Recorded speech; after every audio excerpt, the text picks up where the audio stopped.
And now it's time for our cool products brought to you by Fleet Farm. We're talking smallmouth bass today. We've got a bunch of items here you definitely want to have in your arsenal. We're starting with soft plastics, Yamamoto Senkos, Yum Dingers, great stick baits, nice natural colors, as well as like these cool little crawdad colors, and tubes over here, Impulse Tackle, tubes and jigs. Well, that's bread and butter for smallmouth bass. You definitely want a selection of tubes over here. Also from Northland Tackle, they have the Impulse swim baits. Great kind of narrow profile swim bait. For a little bit wider body, fatter profile, the Rage Swimmer from Strike King. These come in a couple different sizes.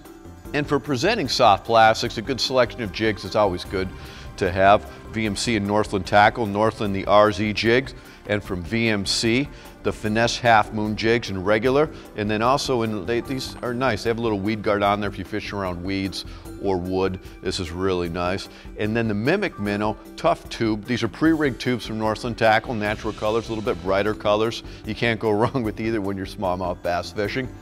And a bigger jig style swim jig. Swim jigs are fantastic for brown bass, like these Booyah jigs. They come in a couple different sizes. Throw a swim bait on there and just cover some water. And also for covering water, a good small profile crankbait.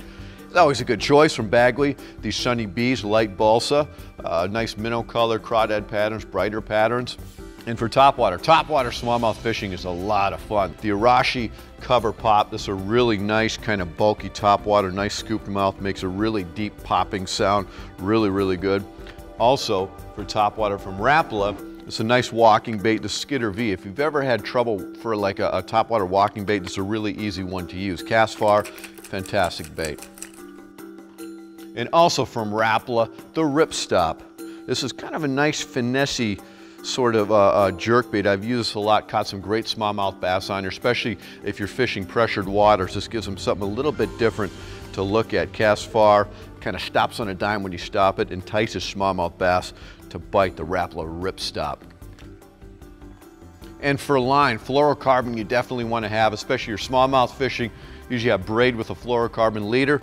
From Suffolk, the castable Invisalign 8 and 10 pound test. You can pretty much fish most smallmouth presentations with these two leaders. And a good all-around rod to have for smallmouth bass, pretty much a 7-foot spinning rod. If you watch a lot of tournaments, the guys are smallmouth bass fishing, it's pretty much all spinning rods. Right here, the Bass X from St. Croix. This is 7'1", medium power. Pairing this with a Daiwa Exceller LT 2500D. You fill this up with some braid, use some fluorocarbon leaders on this. This will last you through the whole season and many years beyond that with this combo. They're sold separately from St. Croix and from Daiwa. Well, these products are great for catching smallmouth bass, and you can get them at your local Fleet Farm store, also online at fleetfarm.com.